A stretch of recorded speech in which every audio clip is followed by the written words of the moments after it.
leaders from Libya's warring factions have agreed to form a national unity government after a year of talks brokered by the United Nations.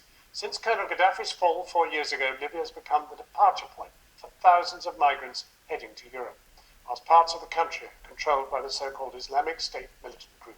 So, can today's agreement really bring stability? Here's our Foreign Affairs correspondent, Jonathan Rugg. Today's signing took place not in Libya but Morocco, which tells its own story of how broken Colonel Gaddafi's former fiefdom now is. And despite the jubilation here, there are so many armed and unarmed factions in Libya that no one knows whether this agreement to form a unity government will work. Multiple crises facing the country means that Libya immediately needs a single set of legitimate institutions.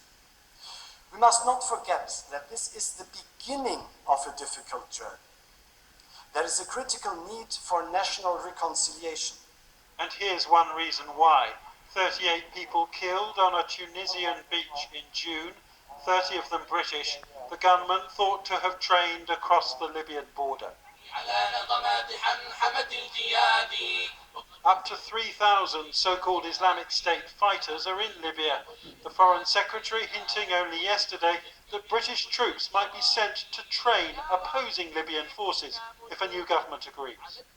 Western countries, the Gulf countries, will swing behind that government of national accord and look to build its capability as soon as and as quickly as we possibly can, so that we can start to work in Libya to contain the threat that Daesh now clearly represents in that country. Libya's two rival governments are based in Tobruk in the east and in the capital Tripoli. IS-controlled areas are dotted all over the country, most significantly 150 miles of coastline and oil fields around Sirte. And if a new unity government authorises it, planning for airstrikes involving British, American and French jets could begin.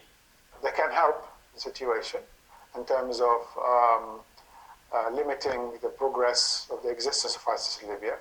I don't think they will eliminate the problem of ISIS in Libya. It will take much longer than just airstrikes. A new government might police the Libyan coast, where the Italian Coast Guard rescued hundreds of migrants heading for Europe on Tuesday. But they and we could be getting well ahead of ourselves here, because key signatures were missing today. The road to agreement in Morocco was a long one, and the road to a new Libya is surely even longer still. The Russian President Vladimir Putin has given his strongest indication yet that his country is involved in eastern Ukraine, admitting that specialist intelligence of limiting the progress of the existence of